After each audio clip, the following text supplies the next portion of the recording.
Let's talk about El Paso. I think we've plotted around some of the less fun stuff. It felt like there was less fun in the league this weekend.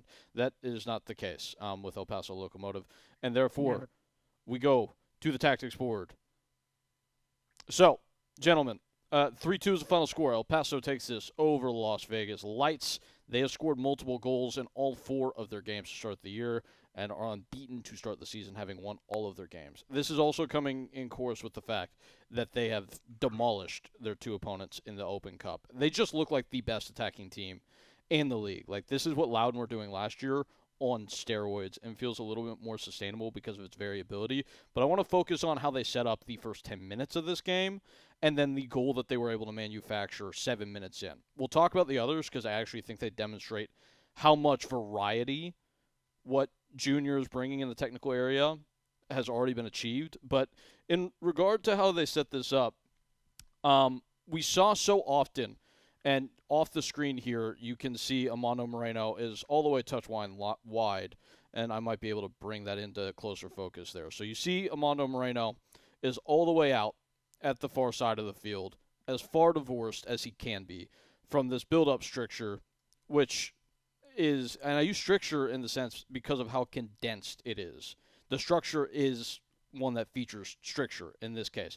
Aligning these four players, in this case it was Mendez, Gomez, Coronado, and Quezada, to draw not only Las Vegas to this half of the field, but further up towards midfield. So anytime the ball came back to a center back or to Hoban, they would condense and look to play this out ball to the wide side of the field so that we could get Moreno isolated against Smart and get this thought in mind. So, this happens, I think, twice probably in the first 7 minutes of play. That's not how the goal is scored, I think, interestingly enough. And now we move on to the sequence in which the goal actually does occur for El Paso. And what you see is we've already manipulated the shape. We've already got Smart thinking about the wide area. And in this semi-transitional moment where Moreno initially wins the ball back, it gets moved around, and then Coronado gets in this position in transition. Rubin makes this slicing run across the face, draws Jones out of position, which allows for this through ball to be played. And I just think it was like a wonderful example of how El Paso have platformed their two best forward players this year in Moreno and Rubin, because they are doing everything with the structure of the car the way that I described it to Ryan before the show. It's almost like they bought a really good stock car and they've added these mods. Like they've added a performance-based mod in a spoiler and an exhaust with Rubin and Moreno operating kind of outside the concept of the actual vehicle itself, and have done things to maximize their impact. This ball gets played through and behind. Moreno finishes in a way that the best players in the league can, very classily, and it's 1-0. And we keep seeing these moments throughout the course of games in which these two players specifically, despite maybe their lack of pass-to-pass involvement, like I'm looking at the numbers right now. Highest chances created number per 90 of the career of Amando Moreno, which is an extensive one at this point at 1.49. Lowest dribbles attempted of his career by a mile. It's 1.2 per 90 this year. The lowest prior to this was 2.7, which I think just is indicative of the fact that they've built this team concept in a way where he doesn't have to be involved, but he is much sharper and much more dangerous because of how they have oriented this towards switches of play, and for him to have the freelancing ability to really set himself up to succeed in isolated moments. That was a long diatribe, but I want to get into your thoughts on how El Paso played so far. I think you're completely correct on all fronts. And in the play you sequenced, right, you're highlighting Ricky Ruiz in this deep position at left back. Mm-hmm. But I think the beauty of this system is El Paso, especially in the first half, often kind of built in more of a pseudo back three with Kenneth Hoban a little bit deeper on the right and Ruiz pushing up the left. And what that did was continue to punish and put more doubt in Sean Smart's mind. You really well explained the idea that Moreno was making these outside runs, then mixes it up with the inside. Mm-hmm. Now imagine if you're that defender and you've got a left back that you also have to be thinking about who could overlap, double team against you, make it that much more complicated of a coverage decision. And that I think it was the third goal El Paso scores coming out of halftime. Mm-hmm. Moreno has switched sides at this point, so you've got a different winger on the left side, but it is this high-low relationship where Sean Smart is watching Gabby Torres on the wing, Yeah. Ruiz can hit over the top. Suddenly there's complete space in behind for El Paso to Well, work. yeah. Yeah, go ahead. No, No, it's just the beauty of the Junior Gonzalez system, right? right. Building all these reads, all these progressions where you can punish teams in so many ways. It slows down the mental process for a defense. It's again to use another football metaphor. I'm just seeing the parallels lately. I don't know what to tell you. It's kind of like the read option in the sense that, like, we have this very condensed overload in one space, and that will work if you give it to us. But also, we have this one guy out isolated in space that's really good in space, and we can go that way too.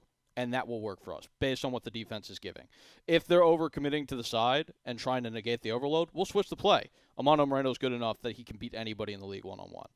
If you are trying to play a little bit more on balance, well, we'll take the overload, we'll play through small bit spaces, and we'll progress the ball that way, and we'll get to the final third, and then we'll be good there too. And the thing, John, that maybe I didn't get into that I really like about how this kind of style is working for them is whenever the ball does go to Armando Moreno, what you get is these runs coming from these players as second man runners that are really hard to track if you're marking it man to man because it's so condensed. And then they just burst as a group. Somebody gets free.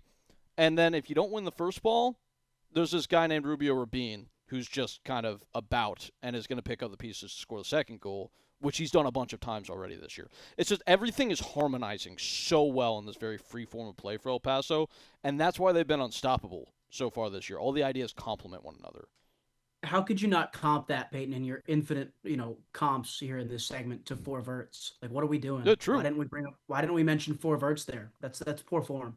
Right. Well, it's like when you again more football gearhead stuff, but if you are running vertical passing concepts out of trips, which is where you stack three receivers very closely, and the other team is playing man-to-man coverage, when those receivers cross routes, it's very hard to stay with it.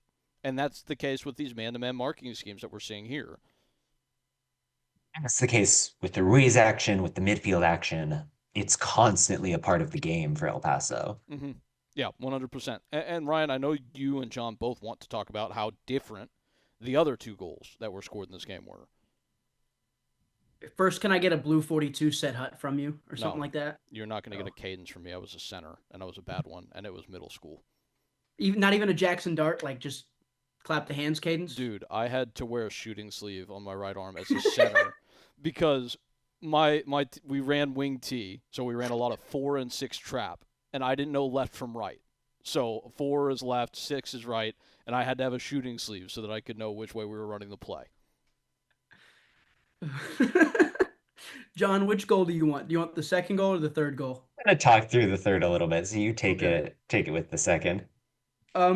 Second goal comes in almost this weird, completely different way in which El Paso, so good this team is Mm-hmm. at exploiting space in behind, 1-2 touch stuff to break the lines and get in behind and do cool things on the break. But they scored the second goal in this game with about 10 minutes left in the first half Sure. through switching the point of attack, relentlessly doing that, and being a team that is capable of winning a ball in the middle third of the pitch, moving it to the left back. That's Ricky Ruiz in the first half in this game. And then they switch the play through the midfield to the center back and then to the right back. And then they go back on a looping ball into the middle of the pitch, and then it ends up back again on the left side. And then they lay it off to a number 10 who plays the ball over the top. And eventually, it's a ball to Rubio Rubin, who lays it off just outside the 18. That number 10 or 8 plays the ball, skips Rubin to, it wasn't Armando Moreno in this instance. He was This is hovering in the going. I'm going to box, give but up with the tactics board because this you're is good. going so fast, I'm going which too is quickly. also relative to how El Paso play. It is Right, head correct. spinning, right? And I think that actually illustrates the point. But go on.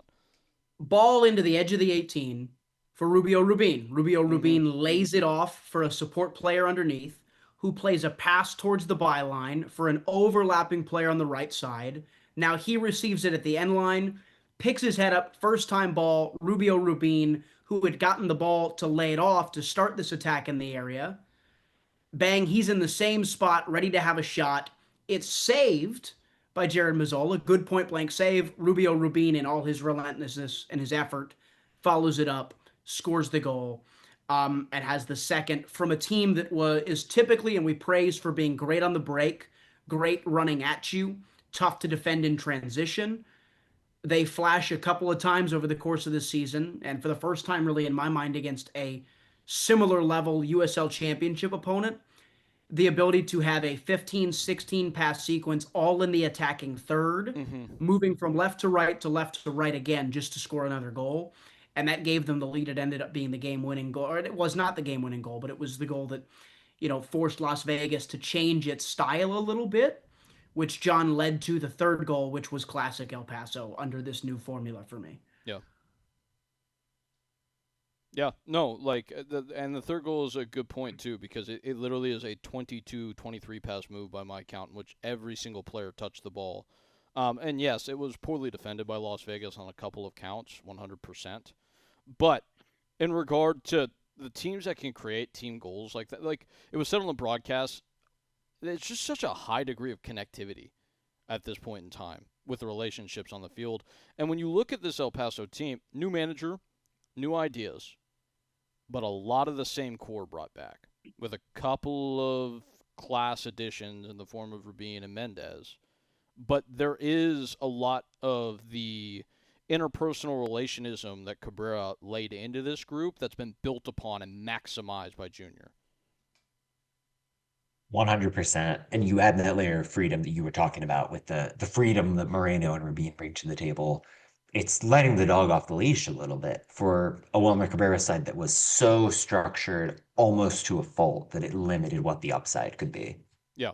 Amando also just looks like he's, and I said this a couple times, just looks like Yeah. he's in better shape this year, and in position to make these runs over and over and over again because it takes a superhuman amount of fitness to be the man the way he has been asked to be.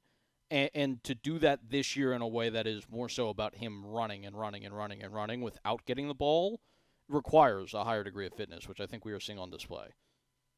Well, the first step, the burst, everything he's doing is so agile and dynamic. Yeah, And maybe it was there, maybe it was just restricted in the sure, system, could but be. to my eye, he looks sharper in 26.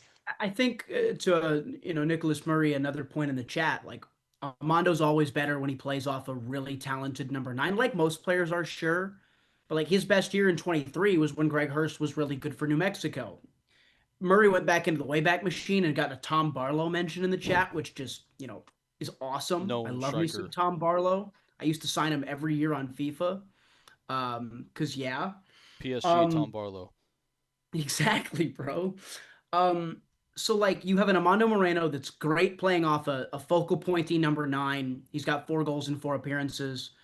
And then you have Rubio Rubin, who scored 4 goals all of last year, and or I guess not all of last year, but last year with Charleston, he's already got 4 this year. Yeah, Like you have two guys that appear to be playing at the peak of their powers at the same time on the same team,